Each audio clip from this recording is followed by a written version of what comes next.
We're doing that first. Yeah, of course. Yeah, doing that first. Preparing it so that we can actually have the people start watching it before it starts. But it's done. Okay, we are now live. Huzzah! Hello. Hello, Livestream. Now is not the time to swear profusely. No, don't do Well. that. We are a humane podcast. I don't know. I don't know if you're getting your. Well, I mean, terms right. we don't mistreat animals to the best of my knowledge. No. So Well. All right.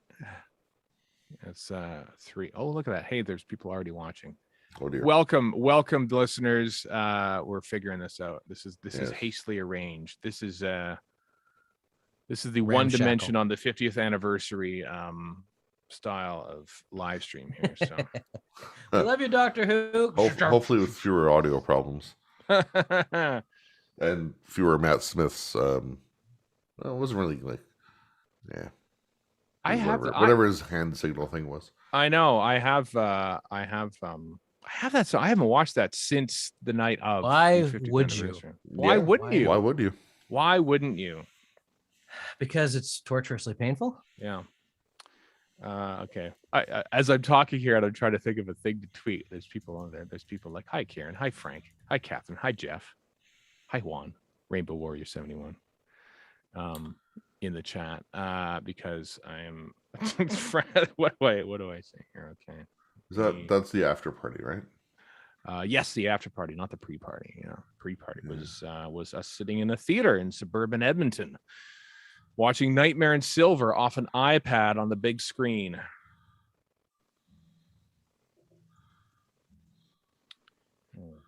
Talk amongst yourselves while I tweet a thing. I got nothing. Okay. There's a 17-minute version of this after party on YouTube. Oh, look, John Hurt. He was still alive then. All right. And the star of the show, I would say.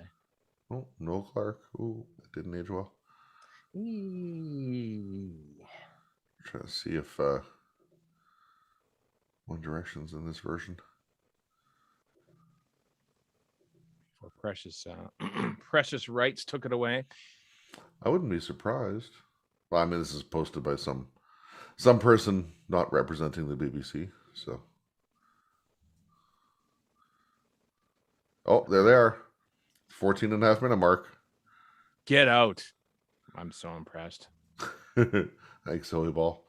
Ooh, that did not age well. It's not good. Not good. Many things do not. The giant mistake didn't age well. I'm shocked. Yeah.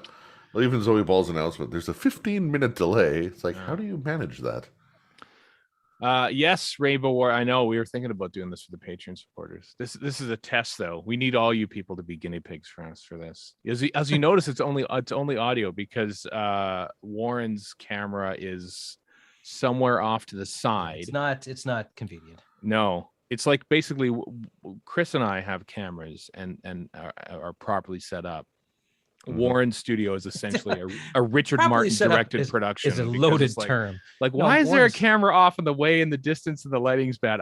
It's a Richard Martin production. That's fine. Because this is my office and it's set up for work. I know. I'm just here to drag. I'm here to drag octogenarian Doctor Who directors from 55 years ago. Well, you showed him. I only realized this when this is exclusive bonus. Welcome to the live stream. You're getting exclusive banter. Lucky people. I think he's the worst director in Doctor Who history, Richard Martin. That's never come up. But he seems nice. He seems like a nice fellow, and Toby Haydock seems to like him and stuff. But like every time I watch it, Ron Jones most. No. Richard Martin. Having watched all the episodes, like 1 a day, I realize how much worse Richard Martin's directing is. It's not good. It's not good. And then you watch the Daleks Master Plan, and you go, "Oh my god!" Like this is what Doctor Who can be when you have someone with skill directing Daleks and stuff. Apart from Christopher Barry's 3 episodes that he did. I like how that comes to you after watching literally 50 years of the show. Oh, this is what quality is. Yeah, I know. I only watch Doctor Who. That's all I do. I did watch the first episode of Arthur C. Clarke's Foundation.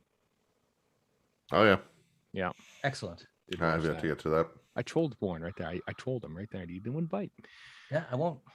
Wouldn't Won't bite. do it. Arthur C. Clarke, writer Mhm. of Foundation. Yep, just like Asimov. And the written by Robert third- Jordan. With 2001. And the third book. I think he didn't he do the third Lord of the Rings too? I think he did that. Didn't he? Yes, he did. As a lark. Yep, Arthur Charles Clarke. See, it doesn't work with books for some reason. No, Only with TV. And That is film. weird. Don't know Yeah. why. Couldn't tell you why. It Yeah, only works when although- you do it. Chris can't do it. No, Nobody else I can know. either. You're right. I can't. No. Only Bob, Steven has this power. Bob McCreary was pretty good on the music, I thought. It was Beer McCreary, I believe. Get your trolling right. I know. I just wanted to say something different, but all right. So we've tweeted this out. James live Horner did a heck of a job. James Corden. See, James you're Horner. just not very good at it, Chris. And nobody else is either. Steven has a special gift of annoying me. Bravo, I guess. Because what I do is when I troll Warren is that, and we're just bantering live stream just so we can get more people in give him a few minutes. Is that what I like to do when I troll Warren is say something deliberately, as Obtuse? if Imbecile. like I'm saying it like, oh, his Star Trek scores are really good. So I said to Warren, Beer McCreary's Star Trek scores were pretty good too, because there's two of them. Which one do you correct first? Which one? And then that just throws Warren into a tizzy, and he can't. You look for points on craft, because I guess I'll give them to you. But Yeah, there we go. So yeah, welcome live stream. This is a test that we're doing. We've bandied about doing this before, but we're doing it now because there's big news afoot. That being the fact that I watched the Feast of Stephen last night during my tell me more. master plan thing. And we might do this for. Did you watch it while eating? Because that would be like so meta. I had a glass of champagne just waiting for 22 and a half minutes. And come on, say the line, Arnold. But we might do this for when the episodes when Doctor Who actually is on the air again. We might do these. So stay tuned. Keep watching the skies. Expect the unexpected. We will be premiering a missing episode on this live stream. That's how it'll come back, by the way. That's okay. When you'll know it. It won't be at the BFI. Don't go there for the missing believed wife. It'll be here. Right. Yeah, listen to it. Just play back some reconstruction. Yeah. On audio. All right. Well, we have enough. We have enough people here. So all right, I'm gonna hit record then. I'm assuming the remarks you were reading earlier are YouTube comments. I was, yeah, because there's people. Okay. That's right. You can't see the stream here. Hold on. YouTube comments are actually decent and not stupid. I can't. Yeah, believe it. No, I keep I keep a Chrome plugin installed to suppress YouTube comments. You know, the thing is, they've become the least worst. They used to be the worst, and now they're not as dumb as, say, Twitter. People hate you. People hate you. Chris hates you. Live stream. I don't know if he is. But Is this news to anybody? No, not at all. Victim of circumstance. yeah. There's the whatever you do. Don't have the I just I pasted in the Zoom chat, which I don't think. Oh yeah, is YouTube. the Zoom thing has the up top. It says view stream on YouTube. Oh, there it is. Okay, perfect. So we had that. I just Oh, that's awesome. Okay, well, this is it. You've just peeked behind the curtain, folks. See how many Wow, edits. what a see view.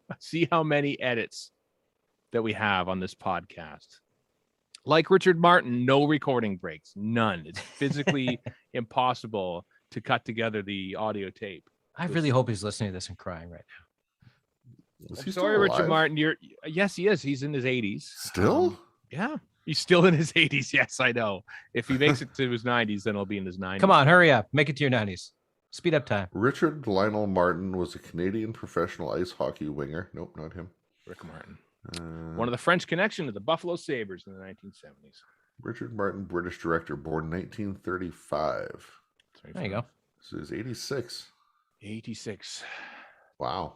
About as old as Tom Baker. All right. On that note, here we go. 3, 2, 1. Hello, everyone. Welcome to Radio Free Skaro, episode number 817. I am Stephen in Edmonton. More to Vancouver. And Chris in Edmonton. So, we have things to Yes. talk about today. Go on.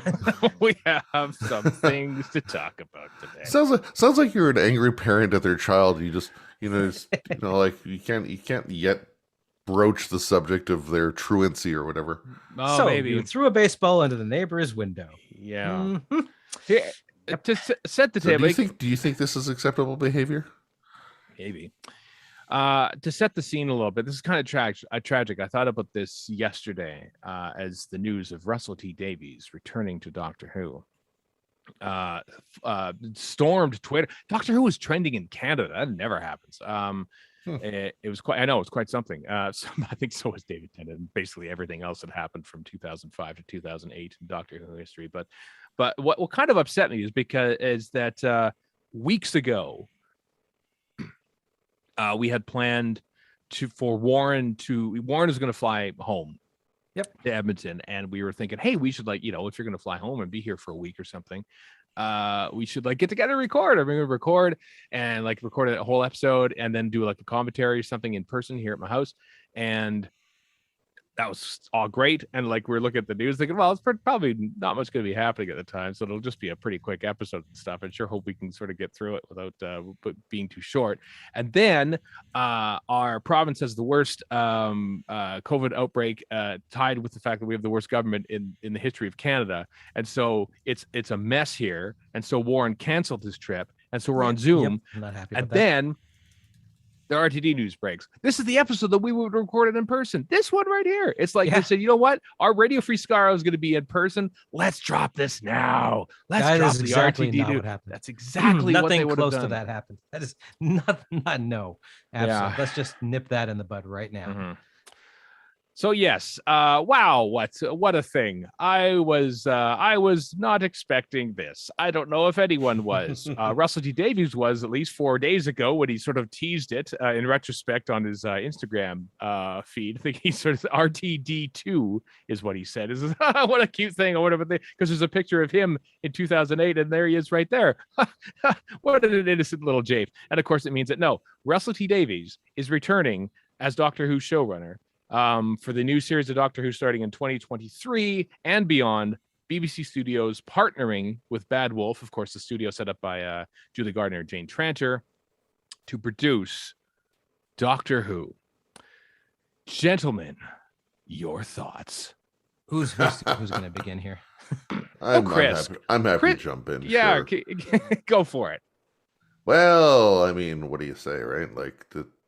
It kind of seemed like it came out of left field. I'm glad we have an announcement, I guess. But I'm not sure I'm glad of who was announced. My my overarching thought is RTD back in the day, he worked the room, he schmoozed, he's like, I want to bring back Doctor Who, and eventually, yep, it worked. There it was, came back, all that kind of stuff. Right. So I think he's back to put it to bed. You think? Oh, you think he's? That is not a thought I had. You think he's being brought back to kill it? Really? Yep. I do. I don't think he'd want to do that, but okay. I think the whatever distribution deals with China and whoever else once they get fulfilled, I think RTD is back to put Doctor Who down. Well, that is not something I thought of, but now that you're saying it, I'm like, oh, it's infesting my brain. Thanks for that, Chris. You think that let's kill it. Let's bring the person back to kill it. Yeah. I don't know. I feel like that's bring the creator back to kill it. Yeah. Wow. Rest it, whatever. Set it up in a position where it can be picked up again in X years down the road.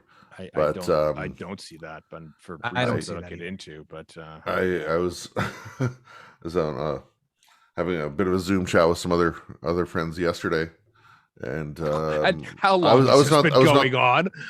I was not the only person with that opinion, believe it or not. That is because this is the first I've heard of that opinion. I'm not saying it's not valid. That's because I haven't said it until it's now. Getting more. No, I'm just saying I haven't heard anybody else say it either. So.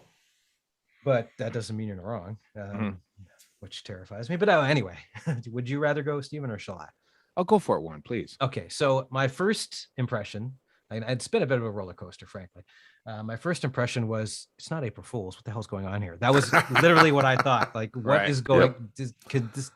And then I looked up and I'm like, this is Liza Mazimba saying this, or Liza Mazimba. So it's probably accurate because he doesn't, like, he's a journalist. He's not going to lie about this. And then BBC 5 minutes later says the same thing, and I'm like, I don't know how I feel about this. Well, okay. Now I'm like, having seen people say he's not the same RTD that did a bunch of stuff, a bunch of which I liked in 2005, but he's done years and years, and It's a Sin and a bunch of other stuff. So we'll have something different and interesting, and presumably not a retread, which is all I believe that's to be the case. And besides that, yes, he's already proven he's a competent showrunner. Now, here's where I get off the train. My immediate thought was, okay, so all of us, not all of us, but a lot of people, including us, about a month ago, said, you know what the show needs? Somebody who may not be related to the show. You know what it needs? Maybe a female showrunner. You know what it needs? Maybe a POC showrunner. You know what it means? Maybe all three of those. And what did they do? They did nothing of the sort. And on top of that, here we go, fans. All of you just said nostalgia, get that bath ready because I'm diving in. I'm like, well, how are these arguments any less invalid? Why are they invalid all of a sudden? Just because it's a guy you know? Like, wait a minute. And I think he probably will do a good job with it. Well, not if, when he takes over. But having said that, why is all the other stuff we were talking about just not a going concern anymore? Anyway, go ahead. The nostalgia train, the ridership of the nostalgia train is full to overflowing right now. Yeah, and I'm kind of half and half on that because, like I said, I think I'm okay. If I'm gonna pick a showrunner, Moffat's my guy. And I love the fact that he's trolling him already, which is beautiful because I know they're friends and it doesn't really mean anything, so that's fine. But I think he will do a good job. And it's interesting because there's a whole bunch of ideas behind an expanded Doctor Who universe, which he kind of did ahead of time. And that's interesting. And it does sort of tie into what you were talking about, Stephen, with competing with Disney Plus and HBO Max. And the fact is that he's doing it for Bad Wolf, and Bad Wolf is going to take over as an entity to make it, all of which probably does position the show properly for the next decade or so, if that is what they want to do with it. All that's great. It just stuck in my craw that everybody was like, well, I like this guy and what he did, so everything's fine again. I'm like, not necessarily. And maybe, and I hope so, but not necessarily, guys. Like, this is not a catch-all. Like, I don't understand why the arguments, like, okay, what's her name? Sally Wainwright apparently has a huge deal, so she can't do it if she ever wanted to in the first place. Right. And we've already argued before, like somebody like Michaela Cole or Phoebe Waller-Bridge may want to do their own stuff, and more power to them. Right. But it sticks in my craw that a guy who's already done it once is doing it again. I'd rather have somebody new, whether or not it's any good. I'd rather have somebody new, whoever that might be. Is that simply because he's done it before and it's somebody else's turn? Yeah. Or if Moffat was coming back, I'd feel the exact same way. Okay. I look at it as, I mean, yes, he's obviously a known entity. Yes, Doctor Who was probably at, apart from the 50th anniversary, the RTD years when Doctor Who was new-ish again, and being wildly popular, was sort of seen as the glory time for modern Who. It was like, Journey's End, #1 in the ratings that week. I mean, it's like, holy crap. And everyone's sort of like, wow, let's bring that back again. I look at Journey's End any good? Voyage of the Damned viewing figures. Yeah. But of course, the TV universe has changed immeasurably since then. Yes. And I think they looked around and going, well, who do we get to write for this show, this massive juggernaut that we have, that we've basically made so big that only people who can handle massive juggernauts can do this show now, who has bold ideas to perhaps to expand it, and who is one of the top writing and producing talents in TV today, and it's Russell T Davies. Let's face it. I can't argue with any of that. Like, if RTD hadn't even written, if he didn't bring the show back and somebody else did in 2005, everyone would think, holy crap, what an amazing thing. Look what he just, years and years, and It's Sin, and the things that he has made since Doctor Who have been astounding. And I think we'd all be going, oh my God, like, this is amazing. I think that RTD is the one that we probably should be expecting, just because the TV universe has Well, changed so much. and I So- certainly hope so. And like what you're saying makes sense to me. It just bugs me that there's got to be a huge pool of talent, and they just went back to somebody they already had, and it just kind of bugs me. I'm sorry. So all these things that RTD is getting praised for from the Right. last few years, It's a Sin was great. Years and Years was great, except for the Uh-huh. ending. Like he's done some really, really good stuff, but the biggest thing that you pointed out was the massive shift in the TV landscape. Mhm. Because when he started, when he started prepping and writing Doctor Who back in 2003 or whatever, there was no Netflix streaming, whatever. All these things that he's getting praised for, at least in Britain, they're airing on traditional TV. Right. That's true, Yeah. too. He's Yeah. he's not putting these things out for BritBox or UK Netflix or whatever. So his reception and writing skill and production, whatever, aside, is he the right person based on that? And he very well might be. I don't know.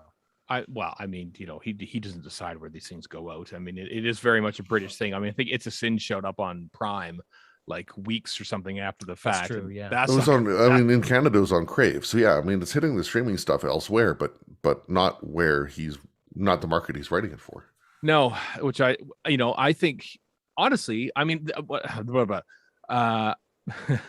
we have Well, lots the of thoughts question about the this. question comes up. All right. If it's BBC Studios, is that the market he's writing for, or is he writing for the global market? Which I would argue he probably is. How does Bad Wolf fit into this as It well? is 100% the global market. I think, I've been over the past few weeks, I've sort of been beating this drum, tilting at the windmill, that I think Doctor Who deserves to be on a bigger platform than just BBC One on a Sunday night after Strictly Come Dancing or something like that. I think it needs to be taken a little more global. I think it needs to be sort of, everywhere at once sort of thing, like literally every single other show that it is now competing with. This was not the case in 2005 to 2009. Everything was on terrestrial television back then. You might tape it or something, or PVR it, or to watch it later. Even the iPlayer wasn't really coming in until later on.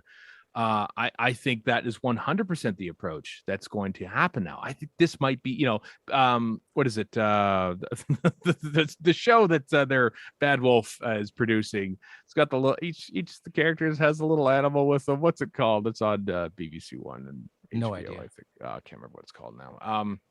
They do a show. I'm sorry, everyone. For getting that name of the wrong. It was on BBC. It's a big thing. Except for me, I don't quite go in for the fantasy, but I think this is very much Dark Materials. Yes, his Dark Materials. The partnering with Bad Wolf, I think, is the big thing here, because Yeah, I think you're right.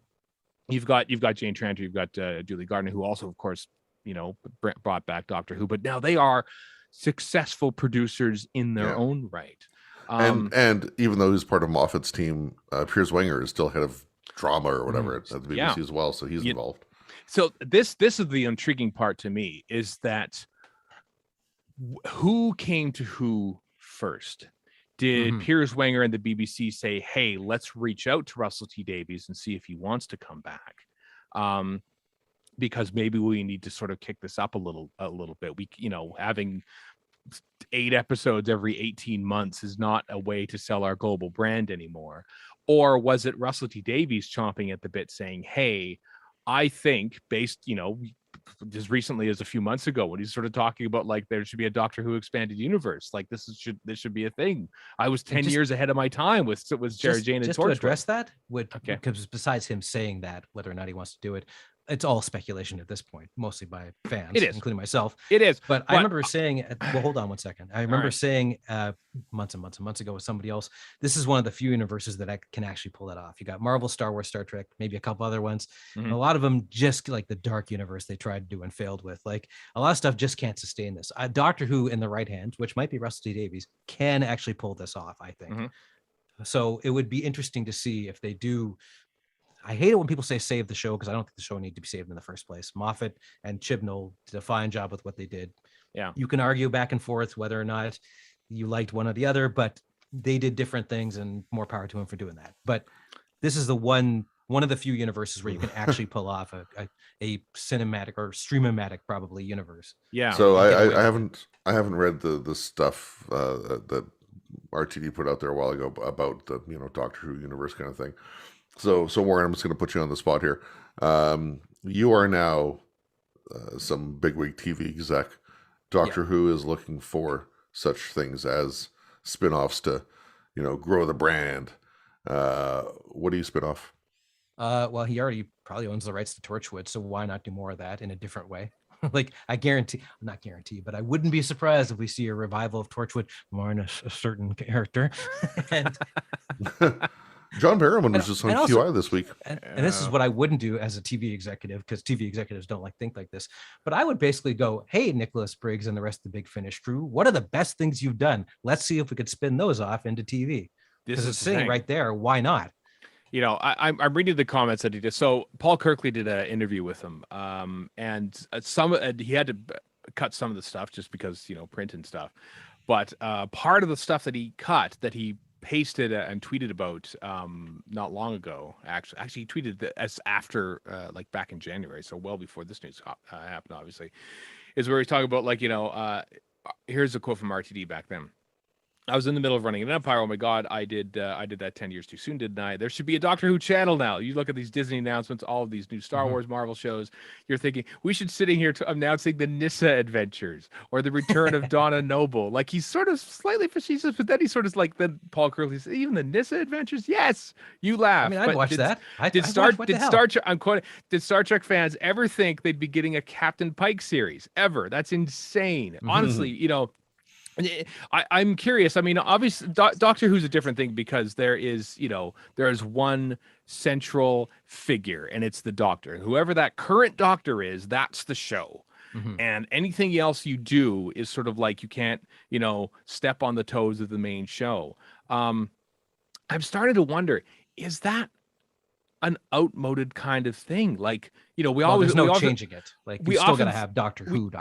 Obviously, but we often thought about there's, if we're waiting, the gap year, the first gap year, like if we're waiting a whole year for another series of Doctor Who, why don't we have a Paul McGann series or something like that? And at the time I thought, oh, that'd be silly. But now I'm starting to think, why wouldn't we? I mean, Chris Chibnall has blown it open, and that there's a whole bunch of pre-Hartnell Doctors. You technically could have series based on new Doctors that you don't know where they fit in to the canon and just tell different adventures, possibly. How many Star Wars series do we have on Disney Plus now? Bad Batch and it used Visions to be, or whatever. Used to be Star Wars is all revolving around the Skywalker family, basically, and now it's not the case, and it's better for it, frankly. As far as I'm concerned. So I have no problem at all with, and like I said, Big Finish for one, but other stuff. There's other source material you could draw from. There's almost 60 years worth of lore that you can. And what Marvel does, which is very smart, is they take bits and pieces of their comics and go, this works in a movie, this works in a movie, this works in a TV show, this does not, this doesn't, this doesn't. They just pick and choose with the best stuff, and then they make that into the new continuity, for lack of a better term, because none of that stuff ties into the actual comics. Doctor Who should do the same thing. They should grab the best ideas, like say, I don't know, the 11 or something from Big Finish or other bits and pieces, and just take the good stuff and use it. Why not? Drax we could have Drax as a greengrocer. Exactly. Yeah. So anyway, this is back to my original question. Like, I'm curious as to who approached who. Judging by his enthusiasm, I don't think Russell T Davies was having to be convinced to do this. Which makes me think, as RTD, I use this in this reference in a Slack, so please bear with me. Was Russell T Davies like Captain Kirk on the bridge of the new Enterprise at the beginning of Star Trek Generations, with Alan Ruck's captain sort of trying to will his way out of this crisis and looking over his shoulder the whole time, thinking, is this the way to do it? And Alan Ruck is Chris Chibnall, and RTD sort of go, I'm not going to say anything. I have 18 ideas right now that I need to do. And that seems a little disingenuous. I know, I'm wondering, has RTD been dissatisfied privately with how Doctor Who has been recently, and thinking I would like to come back and make it a big thing again with a multi property universe sort of thing, and I'm chomping at the bit, and maybe this is the time to do it? Or did Piers Wenger and the BBC sort of say, you know what, let's let's make this bigger. Let's go back to what we know really, really worked. Maybe they weren't happy with the way it's been going. I don't know. I don't know. I'm wouldn't be curious who surprised. started the conversation. I would assume the conversation began at the BBC. I would too. This is based on nothing but conjecture, but I would assume the conversation started at the BBC. Because RTD, at the end of the day, they own it. So yep. RTD might have been one of maybe a short list, but still a list of people who had to pitch, and maybe they just liked his pitch the best. And I think that Bad Wolf probably would have come in after he was picked, when he's like, let's get the gang back together and do it the way we did it. Yeah, because I mean, from what I gather, my Ravens tell me that I think there were some like, hey, you know what, like send in your pitch, because JMS did a pitch, and I think I know of at least one other writer I think sort of threw his hat in the ring and sort I saw a tweet that said, somebody tell the Babylon 5 guy. Yeah. So yeah, you're right. I mean, if we could be entirely proven wrong, there's a book coming out, very advantageous. We just saw it. It's called The Long Game by Paul Hayes. That's coming out in November, all about how the inside story of how the BBC brought back Doctor Who, which is fascinating timing. Paul Hayes, well done on that timing. It's the first time RTD brought back Doctor Who. I am really intrigued to see how long ago the conversations were happening. I mean, it's not like Bad Wolf can sort of say, oh, sure, we've got the resources and the time and energy to just pause all of our TV productions and produce nothing but Doctor Who and its assorted properties. Good point. At some point they probably have to say, okay, well, here's what we have a window for and stuff. I'm so curious as to who approached who during this. I mean, it's obviously making a splash, bringing back RTD, and everyone's like, go on. I'd just like to point out, despite my initial misgivings, here I am ranting and raving about how cool it could be. So I'm a hypocrite, frankly. Sure, but aren't we all? Obviously, at least from my perspective, one of my early, one of my early thoughts at all this was, oh, him again? But I don't like his writing. I was going to bring that up. This podcast is not a fan of his exits. Let's face it. There's okay. Having said that, Utopia is still one of my all-time favorites. There's some great writing in the RTD era, mostly by him. But then there's some real crap too, like the Metacrisis Doctor. I want nothing to do with. End of time. Thank you and good day. As any number of people have pointed out on Facebook or wherever that I've seen, I mean, everyone's got their good and their bad. So for every Utopia, there's a fear her, or and anytime anybody whatever. Criticized Love and Musters, like it or hate it, I love it. I think it's fantastically written. But everybody criticizing Chibnall, that's Matthew Graham, but sorry, but anyway, but it's a very RTD era episode. Anyway, for everybody criticizing Chibnall, you sat there on the edge of your seat during Fugitive the Jadoon. So come on, people, this applies to every showrunner. Or The Haunting of Villa Diodati. Or conversely, all the I can't remember the name of the episode, but the one A Good Man Goes to War could have been a lot better. Even though I love Moffat, could have been a lot better. I know. I know. I think I mentioned this earlier. Is that the RTD that started Doctor Who is not the same one that left it. And obviously it's not the same now. I look at we go from farting aliens because he's thinking that we need to sort of like get back the family audience and stuff like that's for the approach at the beginning, and then he leaves the Doctor Who universe essentially with Children of Earth, Tortured Children of Earth, which I think is still the best 5 hours of TV he's ever written, and I think that's closer to what we'll get. I think or Years and Years and It's a Sin Infused, which is also great as far as I'm concerned. Children of Earth, specific actor who could be the Doctor. I'm just saying. I can't Children of remember Earth, her name, but he wrote 3 of the 5.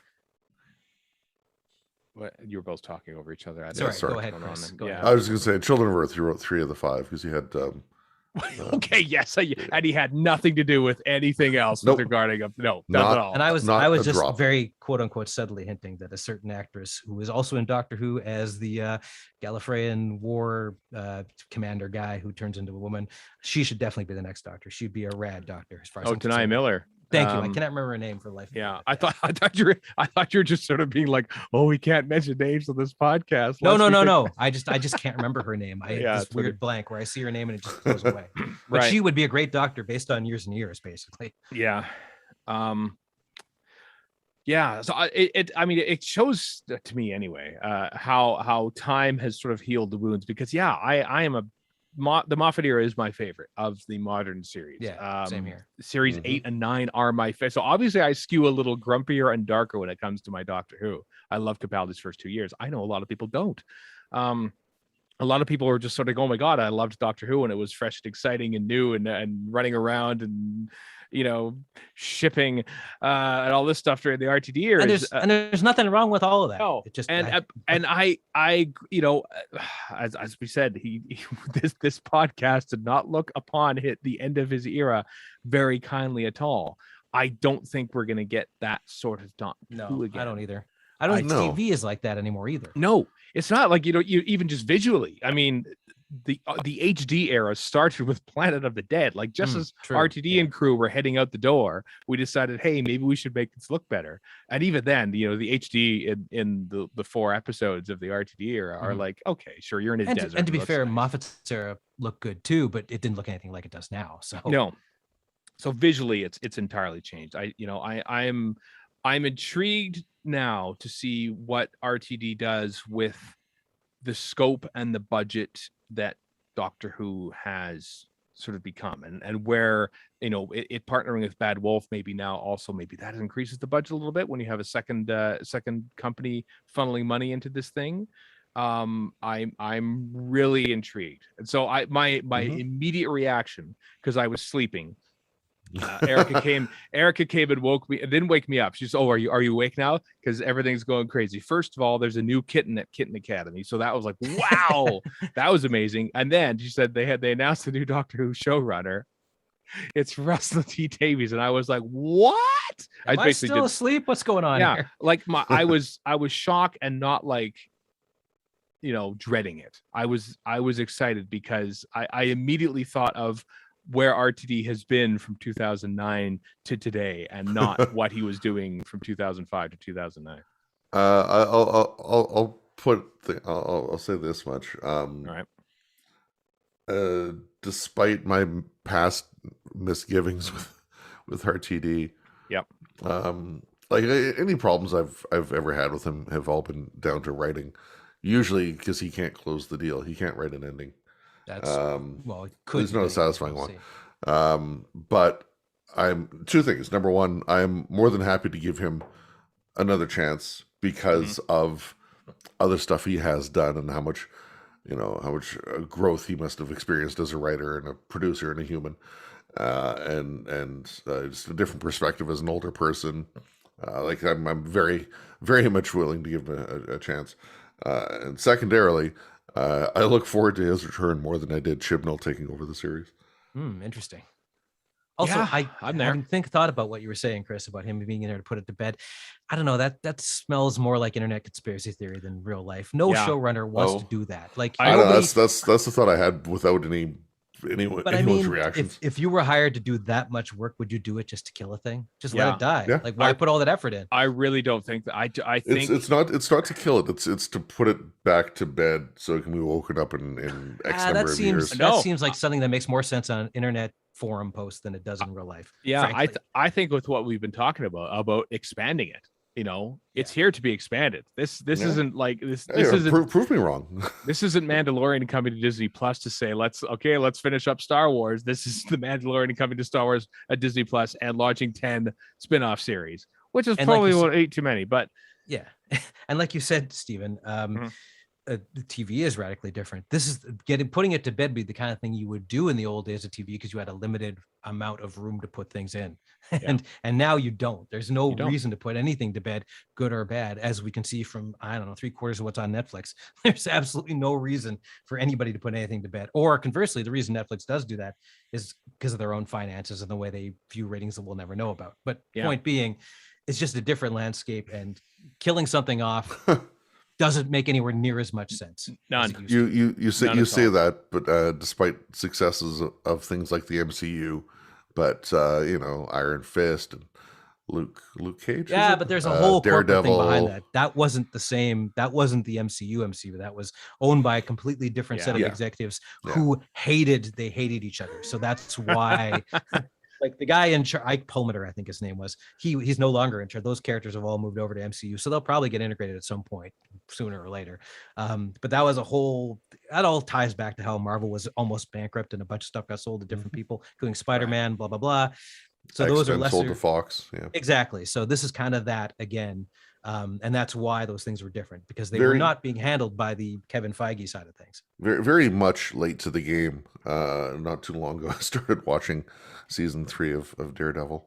It's actually decent stuff. Yeah, they're not bad, but they aren't in that realm. You know what I No, mean? no, of course not. They're being farmed out. They're kind of like franchises, exactly, like there's that weird Tim Hortons. It's like, why is this in a Save on Foods? I don't know what this is. But it's as if that Tim Hortons is actually kind of disliked intensely by the other Tim Hortons down at the end of the mall. Yeah, that's basically what it was. Yeah. I'm intrigued by, obviously he'll be writing a lot because it's amazing that he still has ideas, brewing over the last 10 odd years. I mean, I'm wondering what new Doctor Who ideas he'll bring. I'm wondering who he will bring on as writers. He mostly populated the return in 2005 with writers who had sort of been writing stuff throughout the wilderness years, Rob and Paul and all. Yeah. Now you have writers who basically grew up watching his Doctor Who. People started writing. They're young people who are like, oh my God, I love this Doctor Who. I'm going to write fantasy stuff now. Like these are people that you could also mind. There's a whole wide variety of writers. Yeah. And just as a mea culpa, like I sit here being cranky and blah, blah, blah, this, that, and the other thing. I saw so many people like half my age who were beside themselves with glee because they grew up with this. And frankly, just like Star Wars, it's for them now, not me. So the fact that they're happy about this is good as far as I'm concerned. Not that you need my judgment on that for years. Yeah. But yeah, I'm kind of glad they're so happy. That's great. So it doesn't really matter if I am or not, frankly. So it was Stephen, one of your favorite things to say is how a band singer, whoever, songwriter, they have their whole life to prep their first album and such a limited period to prep their second, comparatively anyway. So is this All Things Must Pass, or is this the this is Chinese democracy? This is because you said, Stephen, it's amazing he has ideas still bubbling. Well, he's had a decade to work on, or better than a decade to work on whatever concepts he wants to potentially bring back. So he could have enough. He gets stories for years, as the Simpsons would say. They really don't potentially, unlike Moffat, who in season 10, he had no expectation of being there. Yeah. And season 10's writing, I mean, there's some okay stuff in there for sure, but it wasn't his best work, as you called out earlier, saying 8 and 9 were, your preferred Capaldi years. There's still some Doctor Who. Yeah. Although it's not Heaven Sent, which is transcendent. On a related note, so Chibnall brought in the whole writer's room concept. Do you think RTD is going to keep that around, or is it going to be more individualistic? It depends. It depends on how they do things. Like if they're doing if they got a universe, then probably. I mean, look at the way Marvel's doing stuff on TV. Like they're doing a writer's room with a head staff writer, and then Kevin Feige is the guy in charge. I would not be surprised to see that same sort of, just because you have to do that structure, you get all this stuff out there. Yeah, because obviously they had the writer's room for Miracle Day, but I don't know if that was his idea or if that was Stars forcing that on them. It was that for Sphere and for Children of Earth too, is a writer's room as well. kind of. I mean, it was more of a writer's room in Miracle Day. But part of the Yeah. reason writers' rooms exist is because, well, first of all, it's tradition in the States, but also it's efficiency, because they had much longer, like tons of episodes, 20 odd episodes means you have to have a writer's room to get that done. Whereas in England, you didn't really have to do that as much because of the way it was set up. And now things have kind of shifted in the other direction, the way it used to be in England. Mhm. But there are reasons to take on the writer's room because of the sheer volume of stuff being put out. So I think it's probably going to be a writer's room based on nothing but just guesses. yeah, I just because of how much he's going to take on, If in fact they do that, we Yep. don't know that for a fact. He's just said, I'd like to do that, but he said a lot of things back in the day Mhm. too. I like that. With Jane Tranter and Julie Gardner, we have women in a very high position of power running the show again. I was looking at Bad Wolf, their staff list. It's a very diverse, mostly women actually, in their creative team and that place, which is kind of cool too. So the head person, yes, is a male, but I'm pleased that we have some more female representation at the top of the production thing. I like how we've barely broached. I know, Warren, you mentioned like who could be the new Doctor. We're like all still like just If it's Russell Tovey, we know we're doomed. all Nothing about against you, this. Russell Tovey, but come on. So yeah, I was gonna ask earlier and I forgot. Thank you for bringing that up. Okay. Have they cast the Doctor? Do you think? I Or don't think they have yet. If they haven't, is it gonna because Eccleston basically, according to lore anyway, he asked to be considered because he wasn't otherwise Back in going to three. be. Yeah. So assuming the Doctor has yet to be cast, I got to think that as a producer, exec producer, RTD's skills are probably going to be very much put to use in casting and selection. Oh yeah. I mean, it's going to be highly sought after. It sure brings in those Ollie Alexander rumors from a few weeks ago. Oh, Brings dear. those Oh in, doesn't God, it? yeah, big time. Yeah, I have no idea. It's so weird because the number of actors is infinite. You never know who they would pick. If we had just sort of thought about, oh, this actor would be great at it, or this actor, we wouldn't have had Matt Smith, who's probably the greatest Doctor ever. He is so awesome, and we would have never have thought about him No, unless absolutely not. we actually auditioned some actors to see how they would do. So I never speculate on that. Plus, I got Peter Capaldi. I got my wish. I got my one Doctor. And so who knows? I'm not even thinking that time. But you raised a good point, though, Chris. Did he come with an idea of who the Doctor is going to be? Mhm. Did he come with an idea of what spin-off shows they might produce? I have an idea that is is definitely not going to happen, but you'll like this. He did that whole thing in It's a Sin, not making fun of, but sort of aping Resurrection of the Daleks as a test bed for multicam. We're bringing it back to BBC TV. Yeah, Central. exactly. Exactly. That's never going to happen. Get the cameras out. We're doing this. No, we're not. That's the only way they can do it. Listen, for all my hooting and hollering, I kind of got it in It's a Sin. What the hell am I complaining about? There's my multicam. That's probably what he says. Thinking, okay, well, Russell, I like that you have 8 ideas now for new shows, but here's the thing: we're gonna have to make them a little cheaper. So, yes, you can have your 8 shows, but they will have to be shot on multicam videotape. And we're gonna have the hours we had back in the old days, strikes. We're just gonna have random strikes we throw in for the hell of it. Well, hell, there might be a strike happening anyway. It turns out this entire thing is including COVID, is Operation Golden Age writ large. We've all been hypnotized this whole time. That's it. Everyone's sort of saying, oh, well, obviously Murray Gold's going to come back to do the music. I don't know about that, but if there's anyone who I feel is sort of like, okay, I'm done with Doctor Who, it might be Murray Gold. I think he's given his all. The flip side is Gold has done darn near everything that Russell Davis has done. This is my main not complaint, because I like Murray Gold's music quite a bit, but I just don't want to see, oh, this and this and this person is coming back. When Russell T Davies comes in and does this, I want it to be new, and I think it's going to be, but I just don't want to retread of stuff.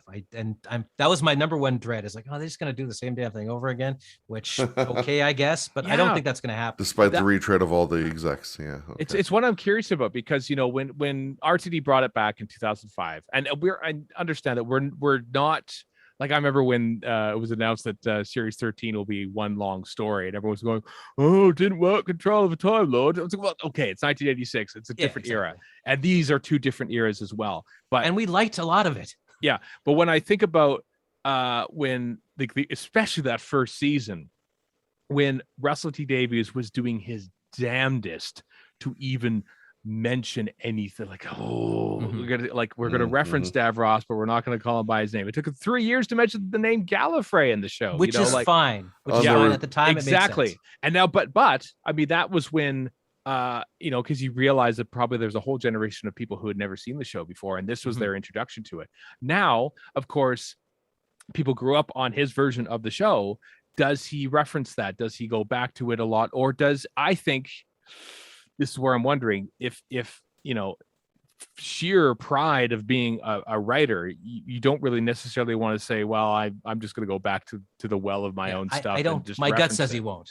But Yeah, I feel like he's going to try. Fervent hope is he doesn't. Yeah. Who's had a chance to look at Billy Piper or Catherine Tate Staplers? Basically, don't bring back the Slitheen. That's all I'm asking here, Russell. I mean, we'll see what. I mean, I'm wondering. I bet you that first season will be like fresh and new and exciting, and then the second season. So there we go. And here's the other thing. Bit. The show has when under his tenure, the show was pretty damn whimsical, and it kind of lost that as things went on. And I wouldn't mind seeing that again. To be honest with you, I'm convincing myself. I was all hellfire coming into this. Now I'm like, well, maybe that's what. But do you want the farting aliens? No, I do not want the farting aliens. How whimsical is too whimsical? I want like about a 60% whimsy, I guess. Because even things like Bill and the Doctor sitting on a bench talking about the gender fluid nature of Time Lords, that's kind of whimsical. Yeah, I'm not. Yeah, I don't know what I'm saying. Actually, I know what I'm saying. If I hear anybody, this means you, Chip, say bring back 10 and Rose, I am coming to your house and I am scattering papers everywhere. I am intrigued. I mean, I think that obviously this is going to be pitched in a different way. Maybe they are still going to try and go for appointment television on BBC One. I still think that it should be a little more global in its approach, and maybe it should be tied in with an HBO Max sort of release schedule. What I'm curious about is that when I mentioned all the shows and who they're competing with essentially are like all on Disney Plus and everything else. Most of these shows are geared towards adults or at the very least, young adults, so there hasn't really been a family show that has sort of been appointment streaming. You know what I mean? Like everything. And even the shows that go to streaming almost kind of like up their game. Like for some reason they swear in Star Trek now, which I still think is dumb. Because it feels like, hey, we could swear now. Let's just swear. Let's just drop F-bombs in the middle of Star Trek Discovery. Although there is one really good quote I'm not going to repeat here, which does about hubris, which wouldn't have worked as well without the swearing. But yes, sure. But generally, I agree with you. Yeah, it feels like, oh wow, we don't have to worry about like broadcast standards anymore regards to content, so we can do whatever we want in streaming shows. And I'm wondering now, like, I don't think Doctor Who's going to go that way. I think you can swear on the BBC, that's fine. Well, I know, but I still think he has that family audience in mind. I hope so. And it might have been something that he was hoping to win back again in 2005 when he brought the show back. But I think when we talk about TV having changed so much, I think those, TV is essentially variety shows on Saturdays and Sunday nights now. Yeah, exactly. And occasional, you get your Line of Duty ratings blockbuster every now and again, but everyone loves an ongoing cop show. So really, it feels like, I don't, but sure. No, but the general public do. Yes. And so this is what I'm curious is how will this version of Russell T Davies Doctor Who be pitched? Will it? I assume it's going to be for a family audience, but will it be on a specific evening again, or will it be, hey, watch this show on streaming? I bet you it's on Saturday night. I could see him lobbying it for it to be on Saturday night. I don't know. I feel like that's like Saturday night. It's all Strictly Come Dancing now. Like Doctor Who was like sort of it came back there, but then it just started getting kicked around, and it was like airing at 8:40 because airing before Strictly was too early and airing after it was too late. But they chose late because it was better than airing at like 5 in the afternoon.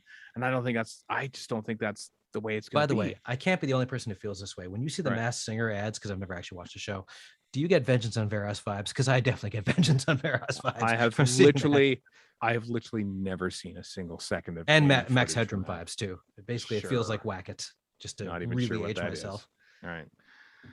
So that's what I'm curious about. That I'm curious about who the Doctor will be, but I'm mostly curious about how the show will be distributed and how it will be pitched. And I'm intrigued. I feel like this is a Russell T Davies who is looking to build a second legacy in regards to Doctor Who, not bringing back to kill it, because God, imagine that. Imagine his reputation. I brought back to Doctor Who back, and then I killed it. Why would you willingly be Michael Gray? Nobody wants that. And we go against that picture he took with Moffat. It may not be his decision. They just I honestly, Chris, I mean, this might just be me optimistic. It just feels like everything is expanding right now in regards to TV universes. Why should it start? I wouldn't have thought there are 2 animated Star Trek series on right now. We've been dumping on the original animated series for 40 years now.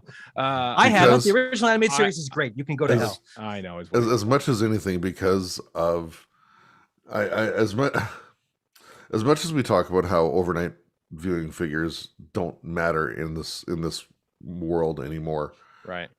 Those numbers are still dwindling, which might take away from terrestrial broadcast at the end of the day. I don't know. Yeah. But if Doctor Who has run its course in its current form and it needs to rest, this is a good way to do that, I think. But to me, it says more about Doctor Who fandom than it does a morose bunch of doomsayers than it, including myself, than it does actually what anybody would do in television. Nobody's going to come in to kill something. They just why bother? Like, besides the reputation thing, it's just what an unfulfilling thing to do. I don't want to be right. I really don't. But that was my thought. Wow. I am glad in a way that, Chris, you have this feels like a throwback in a way, just because I think you were a lot more pessimistic in the early days of this podcast. Yeah. And you might be right. I mean, I could be wrong about this.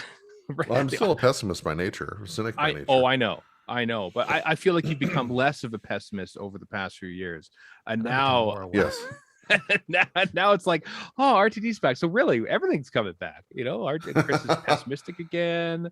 Yeah, like I said before, I'm happy to welcome him back with open arms and see what he can bring back to it.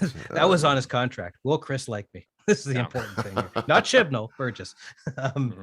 One other thing about the universe is what you said about the family show. I don't think the main show will change in that aspect. I don't think it'll be like the new Trek shows, but I do think, like he did before, you're going to have a family show somewhat like Sarah Jane Adventures. You're going to have and they don't necessarily have to be that, but Torchwood type adult show. You're probably, for the first time ever, disregarding the Schalke, gonna have an animated series of Doctor Who, because and you'll probably have one that's aimed at kids and another one that isn't so much aimed at kids, right? So it'll be like, you'll probably have, sorry Stephen, you'll probably have a Lower Decks, and honestly, given British humor and the rich veins you could draw from this, I would love to see a Lower Decks version of Doctor Who, whatever that might take. You think of like Blackadder, like Baldric is basically Lower Decks. Yeah, exactly. Like, you could just take the side people from Doctor Who, wherever that might be. Like, I don't know, Lesser Time Lords or something. Oh, that's a terrible idea. But and I shouldn't be giving anybody ideas, frankly. But I would love to see, given the British sense of humor compared to the American one, what they would do with that kind of a premise. Yeah. And this is all just me riffing on stuff that already exists. Well, who knows what they're actually coming up with?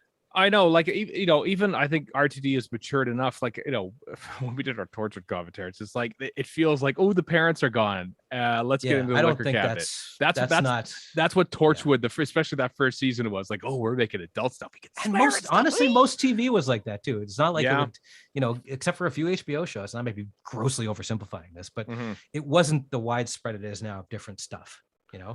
No, I think TV as a whole is sort of, better, well, maybe not better, I guess, at melding sort of the comedic and the heartfelt, I think, a little bit more. I'm looking at you, Ted Lasso. I'm not a fan of it because I think it's pretty schmaltzy, but it's a comedy per se, but like there's a lot of like heartfelt moments. Every time I see, oh, I just saw Ted Lasso and I'm still crying. I think it's not a comedy, but I feel like shows are better at sort of melding the comedic it's clearly working. Whether or not it works for you is another story. Dramatic. It's clearly working. Yeah, and this is where I think you can get more adult, so to speak, without becoming just explicit. Just saying swear words and being adult. So that might be an approach towards Doctor. I think RTD was doing it anyway in regards to the emotional impact. I think he actually succeeded quite well at and compared to the original classic show, he kind of did that as well. Well, that's a whole different TV universe too, but yeah, that's what I mean. You look at how he did things, how he changed things radically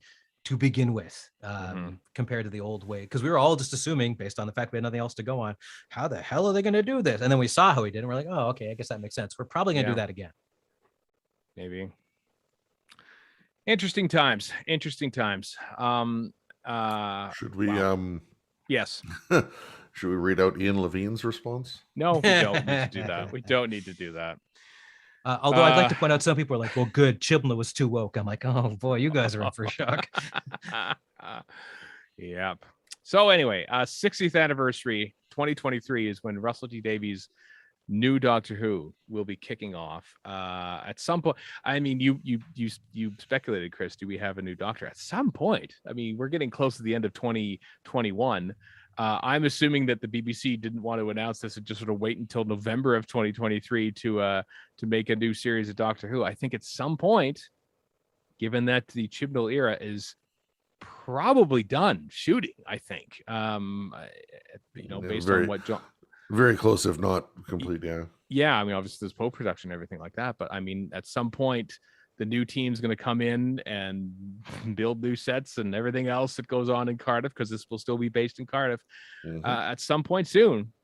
I think. As you're about to say as well, John Bishop took to Twitter and talked about his having wrapped his time on Doctor Who. He's back on the comedy circuit now. Yep. He is. So he's a one and done. Mm-hmm. So I was never under the impression that he was on anything more than this season of Doctor Who, because it'll be an entirely new broom sweeping everything. I do like that RTD did sort of say, I'm excited to be back on my favorite show, but we're time traveling too fast. There's a whole series of Jodie Whittaker's Doctor.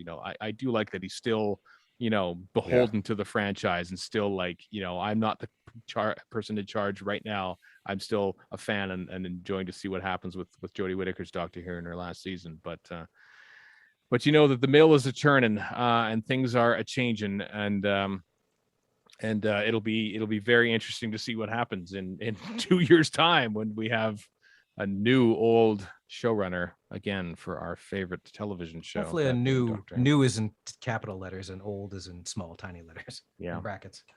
Mm-hmm.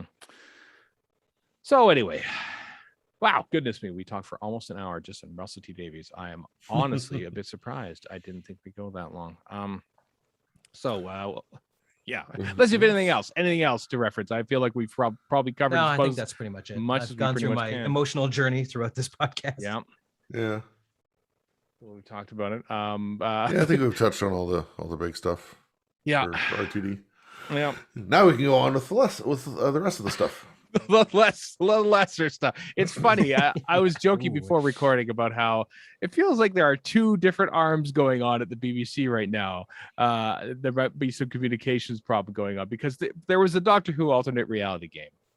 It was sort of like going on. You could find clues and stuff. The three of us weren't finding clues. We were just finding them once they were found, and then telling you about them. I wasn't following along with this at all. I assumed that I would be the one to sort of like find stuff, and then all of a sudden, oh, they found another clue. And thinking, I have no idea what this is. I don't know how they found it. Anyway, the BBC tweeted out the whole list of it, because of course the actual final thing, which is a brief little Doctor voice message to Yaz as a YouTube clip with a slight with a little teaser at the very end of somebody's face, that wasn't actually released. It was just sort of found in the source code of the website and brought out. So all the seeds that they were laying were completely kiboshed by someone just looking at the source code. Oh, here it is right here. But about 2 hours before the RTD news was announced, the Doctor Who account also tweeted out, hey, here's all of the clues in order and what it means. And I have to think, like, did they obviously they knew the RTD news was coming? Did they just sort of say, well, here, let's throw out this stuff now and get it out of the way before the internet erupts? I don't know. It felt very like anticlimactic, is what I mean to say. You know, it was. Sure. So It was. that's why. It was a little bit. I wonder if like the buildup of this, this Jodie Whittaker thing was like, did they know that RTD was coming back? Like, I just feel like there were two different strands of promotion going on at the same time. But that's eternal. That's always been what happens to the BBC. Remember when Rose got leaked and people couldn't believe it because they didn't understand the internet existed? That's true. This is, almost 20 years ago now. So it's not really fair to judge them on that, but still. That's true. Or the announcement of Class, which was the most the biggest dropped football since Robert Stansfield in 1974. Ooh, that's a deep cut. Also, Deep I cut. kind of want to see if Class comes back. I'm sure it won't, but I hadn't hadn't seen it before, but oh my goodness! Apparently, shortly after the RTD news from yesterday was announced, JMS tweeted, "I cannot imagine a better or wiser choice." Oh, what a graceful concession Very speech. diplomatic of him. Yeah. JMS, no offense. I don't think you're on the short list. I think the short list became the real short list once RTD brought his name on board. But anyway, if you want to look at all the clues of the Doctor Who mystery game, they're all there. Links in the show notes. RadioFreeScaro.com. There you go. Here's somebody who I'll remember to put this in the show notes. Somebody mocked up like a MCU style announcement of I've seen that. of upcoming shows. So the earthly adventures of Ace, Missy, Lost in E Space, The Division, Defenders of the Earth, the Eighth Doctor Time War. That was a while ago. Ghost. Yeah. My personal favorite version of this is Scorsese up on the stage with a list of all his 70s films. It was glorious. that was pretty cool. Yeah. Boxcar Bertha coming next year.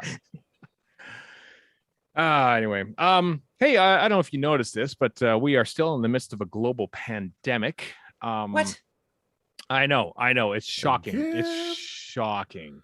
But hey, here's some. I mean, the vaccines work. We are here to tell you to get your vaccine if you haven't yet, because it's the best way to get through this. And what was good news is that the United States announced that they're removing travel restrictions on fully vaccinated visitors from the UK and other nations sometime in November. This is big news for conventions that rely on people coming from the UK and stuff. So, in the days after this announcement, Chicago TARDIS has started announcing some guests like Michael Jaston and Colin Spall, and Gallifrey One tweeted out saying they are very happy because that's kind of a big thing. You can't just rely on Doctor Who actors that sort of happen to live in the LA area. So yeah, that's one thing might have actually been very threatening to Gallifrey One, but now it is not as much. So slight kink in the plans for us. I saw an article this morning on CBC talking about mutos such as myself and yourself. I think Chris is exempt from this, who have AstraZeneca and something else. It's not approved yet, so we have to wait to see if they worked. No, not they're yet, working not on it. They're working on it. I am. I thought it was anything recognized by the WHO was okay by the FDA. No, see, the Americans have not yet recognized because there are people who have cruises lined up and they can't go yet, and they've spent upwards of $20,000 according to this article anyway. Yeah. So I think by February this will be fixed, but it will be. In Alberta, like Erica and I are both cocktailers.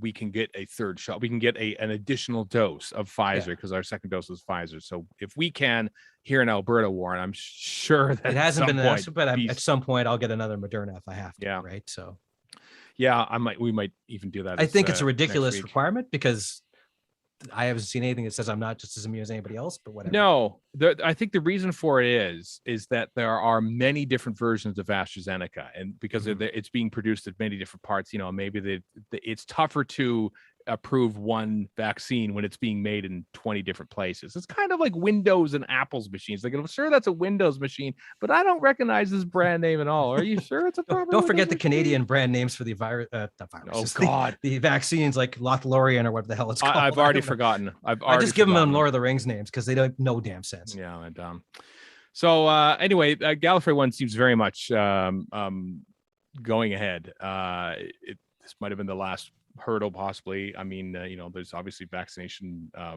which you talked about a couple weeks ago, that it's mandatory vaccines and probably masks and stuff, but things might change even then. As things hopefully get better with vaccines rolling out and people being that part of mandated. California is doing pretty well, from what I can tell. The top part of California, not so much. Well, LA counties had a lot of problems. Listen, LA was doing fine in February of 2020 as well. And then look what happened. People travel. This is how pandemics spread, you understand. So anyway, stay safe, everyone. Get vaccinated, and we can all be together again and have fun. Remember fun? Those were the days. Frankly, I don't. Those are the days. Anyway, speaking of fun and remembering back in the day, let's take a look back into the time lash. Time lash is happening. So this is where we look back at this week in history in Doctor Who to see what aired, what happened. Ironically enough, September 24th, 2021 is when they announced that Russell T Davies was coming back to Doctor Who. It was September 26th, 2003, 18 years ago, that they announced that Doctor Who was indeed coming back to BBC One. Remember that? Remember that announcement? Vaguely, yes. Because it happened. It happened. I remember. I think I saw Return of the King with you, and it just happened that they announced it, or fairly because because I saw it in Edmonton, and you saw it with me, and you said Doctor Who's coming back, or you hadn't told me. No, I'm telling you, it was a thing that was happening at that point. This is not happening because Return of the King came out at Christmas time in 2003, Warren, and this was September. What did I see? Because I remember you was talking about Doctor Who coming back. Was this at work? No, this isn't. This is what I'd come up from, probably the Crow's Nest Pass. Oh, so it'd be 2004. I don't know. Maybe I'm mixing and matching my memories from 20 years ago because I'm old and stupid. I think you are. I think you are conflating multiple memories. But yeah, 18 years ago it was announced the Doctor Who was coming back. 18. And just to go back to our earlier conversation about doctors, it was announced in September that Doctor Who was coming back. It wasn't until March or sometime close to shooting in actual July when they announced that Christopher Eccleston was going to be the Doctor. So it took several months after they announced that Doctor Who was even coming back before they actually cast a Doctor Who. So we might not get that. We might not get that sort of announcement until much later, until they have to, basically, I don't see them doing it anytime soon, right after RTD anyway. No, that doesn't make any sense to me. And also you're kind of overshadowing the final season and overshadowing Whittaker and Chibnall. It doesn't seem fair. I don't think you've said already that the BBC doesn't have, has a hand up its butt over a lot of these things. So maybe they will by mistake, but true. I think that we won't get a new Doctor announcement, famous last words, until after the current series has aired, because I think you sort of have to once you're starting production, which means you're going to have to overlap with the Easter special at the very least, because there's going to be one on Easter and then one for the BBC 50. I've already there's a New Year's, Easter, and the October one in 2022. I think once it's all underway, then we'll hear something. Yeah, which who knows when that's going to be? But these are it's like what old is new again? It's thinking about when doctors are going to be announced and stuff, just like we did back in 2003. We are also very much looking forward to Meglos premiering on September 27th, 1980. It's great. Yeah, so secretly awesome. I like it a lot. It did what Starless couldn't. There's actually quite a lot of first episodes. Got Planet of Evil, Begloss, City of Death. City of Death. God, what did it get? Like 17 million viewers that first episode or something like that, because ITV was on strike. Yeah. Abominable Snow. Which is why we should go back to the way they did things with City of Death. So we get 17 million viewers. Just have two channels. Shut off all the channels, and then everyone will just be going back to that. No, they won't. No, they won't do that. The Abominable Snowman, Pirate Planet, Invisible Enemy, Hand of Fear, Wedding of River Song. Lots of stuff. Wedding of River Song, sure. Yeah, which wrapped up a season, actually. Yeah. Who can forget the conclusion of Mysterious Planet, where they mentioned the Canadian geese? It was actually episode 1. One. I tried. Yeah, I know. I understand. We do have to sort of like I love the deep condescension in your voice. That minor point in a Colin Baker story was episode 1, dummy. Yeah, we have to cling on to our Canadian references to Doctor Who, no matter where they come. That is true. Yes. Yeah. RTD, you heard it here first. Set it all on Canada. Come on, you can do it. Yeah, the Abominable Snowman, which was. There's probably some great tax credits for shooting in Vancouver or something. Probably, possibly, but that weird tax credit, like, but I don't understand this, Warren. Maybe you know. At the end of so many films that aren't even shot in Canada, there's like this tax credit for Quebec. I think that's probably visual effects, because there's a bunch of visual effects companies in Quebec and here and in Ontario. So whenever you see those, I always bet on it being post-production stuff more than anything else. Yeah, I can't remember what I was watching, but that caught my eye. It's like filmed entirely in Australia. Here's a Quebec tax credit. Yeah, you see Ontario Creates, it's almost certainly because some VFX company in Ontario is working on it, or because there's like on any given show, there's 10 different VFX companies. One of them is probably going to be in Canada. One's probably in England. One's probably in France. There's one called Zoic, I think, is still around in France. There's probably several others I don't know about. The Mill, the Mill works on something. You're going to see a UK credit. Like that's why all that stuff's there most of the time. Interesting. Okay. Or maybe it's like, Deluxe Transfer is it's a big production warehouse in Toronto. Possibly. Just and makes also, tapes. Tax credits don't make any sense. Here's an example I love to harp on. The fact that it is easier, because there are no tax credits for writing here in Vancouver, to fly out somebody from Ontario to work in a Vancouver writer's room. In order for somebody from Vancouver to work in Ontario writer's room, you have to be a resident of Ontario. So nobody ever stays here. They all go to Toronto to work in the very few writers' rooms Canada has anyway, because this tax credit thing varies from province to province, presumably the same as the States. And it you get stuff like that happening. So all this is an arcane mess is what I'm saying. I got you. Well, that doesn't affect how the Abominable Snowman went. I'm just trying to steer it back towards the time. Stuff well, you did ask, so. Yeah, I know. I did ask. You mentioned things wrapping up. Angels Take Manhattan was also this week. Oh my God, Amy and Rory. We said about Amy and Rory 9 years ago. Wow. Their era is wrapped up. And I got to say, for all my Moffat praise, not the greatest. I haven't watched it in a long. I haven't watched it in a long time. The Angels have been better served by a certain other two-parter. Oh, that's true. That's true. It is certainly the least best of the Moffat Angels trilogy. Exactly. The middle one being my favorite. Blink, of course, being up there too. It's tough to build on Blink and also the Time of Angels. Time of Angels is so good. It's such an amazing story. It's so good. Golly, it's so good. First thing they shot. Hey, let's just make one of the greatest episodes of all time. It's our first episode. Jeez, that first production block in the Moffat time. Man, oh man. 11th hour on those two. Yeah, which means the first production block of RTD2 will probably be the same. We'll be like, oh, this is great. Maybe. Because all the ideas he's had over the last 10 odd years or whatever it is, he's going to be pouring into that, presumably. Yeah. The Abominable Snowman is notable just because it was, second in the season, but it was the first in that production block. And I think it was the first with, I get confused. I think Peter Bryant was on board, I think, at that point, as script editor. Because they gave it to Victor Pemberton for Tomb to see how he would do. And he did well, but then he says, I don't want to be a script editor.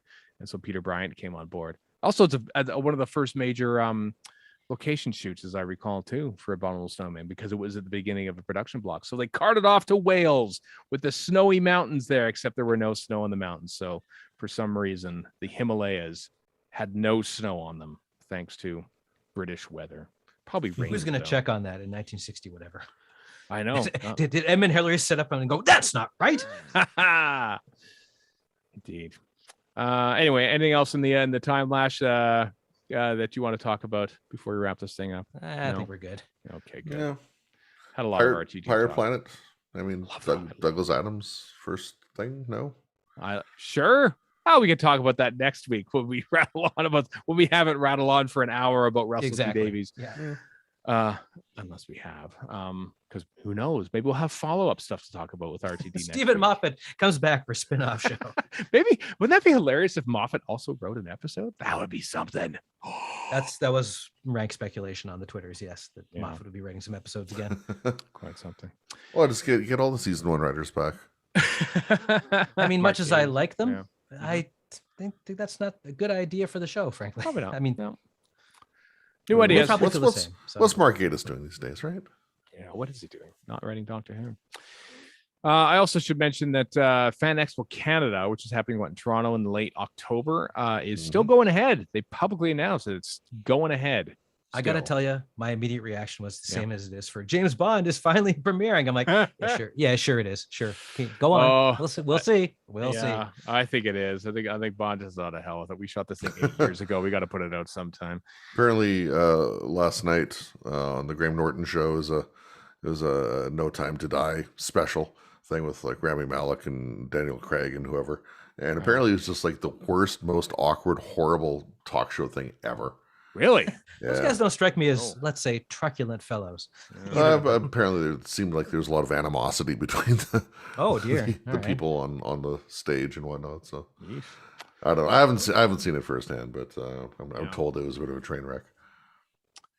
Well, anyway, speaking of train wrecks, conventions right now, I have no idea. I'm just trying to segue back. Chris Eccleston is slated to appear at this Fan Expo, so that's why we mentioned it here.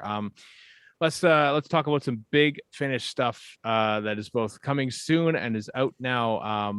Doctor Who Adventure: The Lost Warriors revealed. This is now coming out in November. That's with there's artwork. This is what we usually do when we talk about Big Finish upcoming releases. We look at the artwork because that's what came out. The cover artwork was revealed, and so there's a guy on a horse, might be a Cyberman. There's a TARDIS. There's Christopher Eccleston looking askance. That's what's happening right there. Please tell me the horse is a Cyberman. That'd be great. Cyber horse is a Saigon.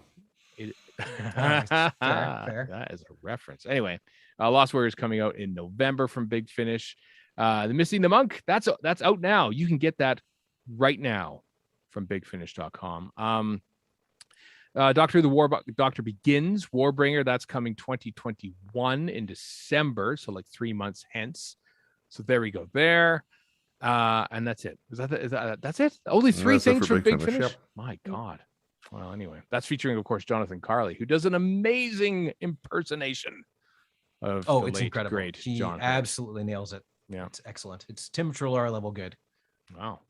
So there you go. That's coming in December from Big Finish. Also coming is the Exterminart, get it, Dalek art book from Andrew Skilleter. That's coming in November of 2021. All artwork of Daleks and stuff. This isn't like from Target novelizations and stuff. This is mostly just artwork and stuff, like, you know, artwork of the Evil of the Daleks, the soon to be released in November. Did we get that in November? I think we do. Yeah, November for Canada for the animated version. But there's a whole bunch. Speaking of DVDs, before we go too much further, my season 24 box set is out for delivery right now. So oh my God, what? It'll arrive any moment. But Stephen, you already have yours. Let me tell you, I have the madness begins. Oh, I am about 2/3 of the way through the raw location footage for Delta and the Bannerman, just to give you an impression of how much this has basically been my background television, watching the making of season 24. Literally, there's like 5 or 6 hours of time on the run. It is about the same for Paradise Towers. There's 6.5 hours of Delta and the Bannerman stuff. Yes. Okay. You got me a Delta and the Bannerman for 6.5 hours. I would rather just anything else. Anything else. It's fascinating. I was actually at some point, because I mostly rely on memory because I've watched Doctor Who altogether too much. And then I can sort of like pick out, nope, this is not the take. This is not the final take. They're going to do it again because this isn't how they do it in the finished program. But there was a point where I was sort of, you know what, I'm going to watch along with the scene on the actual broadcast version. And I was like playing them in sync and stuff. And oh no, they stopped there, which means they actually like trimmed it a tiny bit. Like there's the scene where Mel meets the Kangs and stuff. And she goes, you know, I don't want to be a Kang or anything like that. And they cut like 6 frames out. Just to make that shot slightly tighter. Thing. Just cut it. Just get rid of it. Wipe it from history. It never happened. It's fast. You know what? What's also die. It's wipes them out. All of them. It's an interesting snapshot because I was looking at all these actors' performance stuff, and like McCoy is the one that sort of bungles his lines the most. Just waiting for a Warren comment there that never came. Nope. I'm done. But you know who's like bang on with it, like every single take, which is what made me think every time I was watching, I think, oh, is this the one they used? No, it isn't. is the two actors playing Bin Liner and Fire Escape. They are bang on. They get their lines right every single time. They produce them the same way. And I think these are good actors. And they literally never act again. Good. Paradise Towers is the last curse of thing. Fenric, if you will. I know. It's like I look at that and like they seem professional, and they're not like overwhelmed by what they're involved with, and they literally are done their acting career. Yep. With Paradise Towers. That's what it was. Embarrassment. It's fascinating, you know. They're like Chris Clough. No, can't. Yeah, Nicholas can't work after him. Oh, that's it. Yeah, that's a like no. And really, probably wise to do it. So if there are other extras on the Blu-ray set, I haven't even loaded the discs. I just load up the bonus disc for each story. There are extended edits for each episode.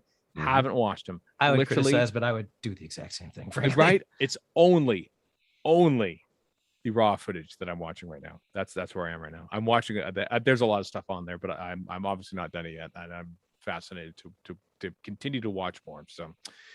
So yeah, you'll like it. You'll like it, Chris. Aren't you glad, Warren, that your travel plans fell through so that you couldn't be subjected to this raw footage? Yes, I am actually. I hadn't thought of that, but I'm absolutely. Yeah. I mean, I just ignore it like I do most of the McCoy era. But anyway. Well, yeah, that's the thing. I'm actually paying attention to it, so I would just be putting it on in the background because I say, "Shut up, guys! Shut up!" I love the silent. Give me a gold star for this. Yeah. That you just lit up there. I'm paying attention to it. Ian Canada Fraser, Goose, you idiot. Ian Fraser is talking right now to the actors. Shut up, Warren. I need to hear this. Okay, it's really good stuff.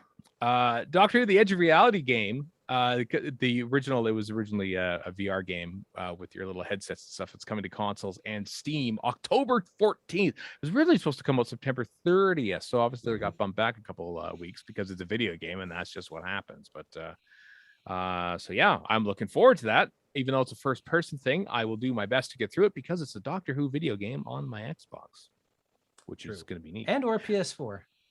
And or Steam.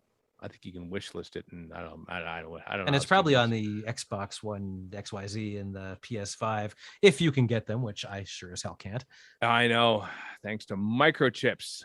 The microchip shortage is what will be the running plot line in Russell T Davies. Since I have both the previous generations back again now, like I said before, in this house we respect all the major denominations. As I look at my Switch, I've been looking for both, and they are unattainable. Absolutely unattainable. Yeah, it's ridiculous. That forms the basis of the next Avatar film. They're not looking for unobtainium. They're looking for PS5s. Probably rendered on PS5s. I would not be surprised if Sony claims that anyway. Also, the next Avatar film is as much of a mirage as anything else in the world. Mm-hmm. That's how we know we're out of the pandemic, because an entirely new disease named the Avatar films has arrived. And I didn't mind the first one, but we do need more. No, we do not. No, we don't. Maybe an Avatar expanded universe, perhaps. No. Yeah. Anyway, we close this episode with a couple of sad passings. John Chalice, of course, famous as Boise in Only Fools and Horses, but for our purposes, spectacular as Scorby in The Seeds of Doom, passed away at the age of 79. Here's an interesting trivia point that I'd like to throw at you. All right. Apparently, he and Ice-T were Twitter buddies. Like, they were actually really good friends over Twitter. Like, they would check in on each other and see how their kids were doing. I don't know when would that have happened other than Twitter. So for all Twitter's sins, and there are a multitude, that's kind of cool. Right. John Chalice, for what it's worth, must have accidentally friended me on Facebook a few years ago because I got a friend request from John, having never interacted with him at all. So naturally I accepted, but I didn't say, hey, thanks for accepting my friend, because he would have said, oh, I'm sorry, that was meant for somebody else, I'm unfriending you. Alas, I shall treasure that, because he passed. Obviously, I mean, he was loved. He was everyone loved him for his performances, but also he just seemed to be a very nice chap and stuff. But my God, when you look at the list of performances from villains in Doctor Who, or even like secondary, like the henchman is kind of what Scorby was. What a spectacular performance! He's amazing. He's absolutely amazing. Just amazing. He brings such depth to that character that he could just be like Odd Job from a James Bond film, like just sort of like a one note kind of side villain and stuff. But really, he's so he's layered, and he's obviously just a henchman, but then he's sort of stuck with the Doctor and Sarah later on. He's sort of like, and he's like, he turns because he's like, his whole world is sort of crumbled around him. It's an amazing performance. It's so good. It's one of my favorite performances in all of Doctor Who, modern and classic series. So yeah, very sad that he passed away. I know he's famous for for the guy falling through the thing and the bar, the funniest thing that British TV ever made, apparently, like that, and all the other stuff, and Only Fools and Horses. But I remember him from 6 episodes of Doctor Who shot on videotape. That is our mandate here, really. So yeah. So there, I had no idea that Sue Holderness acted with her as well, because my TV knowledge only extends to Doctor Who and the Sandbaggers, and Sue Holderness was in the Sandbaggers, and so I didn't know this either. So I learned things when people die. This is the sad thing of life. Also, living to the ripe old age of 96 is Morris Perry. Morris Perry. Played Captain Dent, another one of my favorite performances in the Colony in Space. He's such a great cold-blooded bureaucrat. It's awesome. He is. He's not even evil. He's just like, you're in my way. An evil business guy, and that just means business guy, really. Yeah, and that makes it even worse. I loved his like, his sort of like his acceptance that he was slightly bested a little bit. I like his cold goodbye to Ash, as Ash sort of like says, I'm going to take off in the rocket, and Morris Perry sort of goes, goodbye, Ash. You can tell he means it, like that ever so slightly lowering of the veneer there is like, he means that he actually I think kind of part of that too, not to take away from the guy's performance, but part of that is the essential British understatedness that you wouldn't see on an American show. Like if he was a business guy, he'd be like chomping at the bit, and with the Brits are just better at that understated thing. Yeah, really is. Apparently, it was a hilarious chap. Toby Haydock was posting on Facebook and on Twitter about how just he's just a fun chap. Just sort of a sardonic wit and sense of humor and stuff, and makes me want to go back to the Colony in Space DVD extras now, because he's on that and the commentary and stuff. And yeah. Anyway, 96, hell of an innings, as they say, from Morris Perry. All right, folks. Well, that's it. That's for this episode of Ready for Skaro. For those that are listening on the actual podcast already, you missed a live stream. We did a live stream experiment today for this episode, because we're what was it? The exact same thing as this. Yes, we're recording this on a Saturday. There are no recording breaks. You didn't hear any recording breaks at all. It's something we might do in the future. We'll perhaps with a little more fanfare and stuff, but we wanted to try it here. So thanks to those who listened to this early, and thanks, of course, to everyone who's listening on the regular release date. Next week, nothing will happen, which means that there'll probably like 3 Doctors announced at once or something for 3 different spin-off series made by Russell T Davies, and we'll talk for another hour and a half about that. Who knows? Anyway, until next time, everyone, I am Stephen in Edmonton. Warren in Vancouver. And Chris in Edmonton. So long for now. Yay. Thanks, live stream. Thanks, everyone. Yes, thank you, live stream people. Who listened to this. Hope you enjoyed all that. How much drop-off was there, I wonder? Probably quite a bit. No, I think we sort of kept around the same 40-odd people, I think, for the most part. I think it was 40-odd people? Yeah. Oh, they're all odd. We love them though. Because no. It's just like we did our live stream for work, and we got like 9 people. So I just find that interesting, which I expected and kind of was counting on. I'm like, if we screw this up, nobody's going to see it. Great. Right. Yeah, we have 40 people. And as I said, Stephen, I forgot to start my recording because I wasn't prompted, and I forgot. Chris messed up the recording, everyone. Yep. So now we have to shoot the Christmas whole thing. as per usual. Yeah. So if anyone got an off-air recording of this at home, episode, if you will. Yeah, we will totally take it. Graham Strong, if you're out there. He's dead. Yeah, he's dead. This Chris is why I record 8 backups. Oh, I know. That's why I'm not worried about it. Yeah. All right. Well, thanks, live stream. We bid you adieu. Keep downloading the episode, though. Thanks. Bye-bye.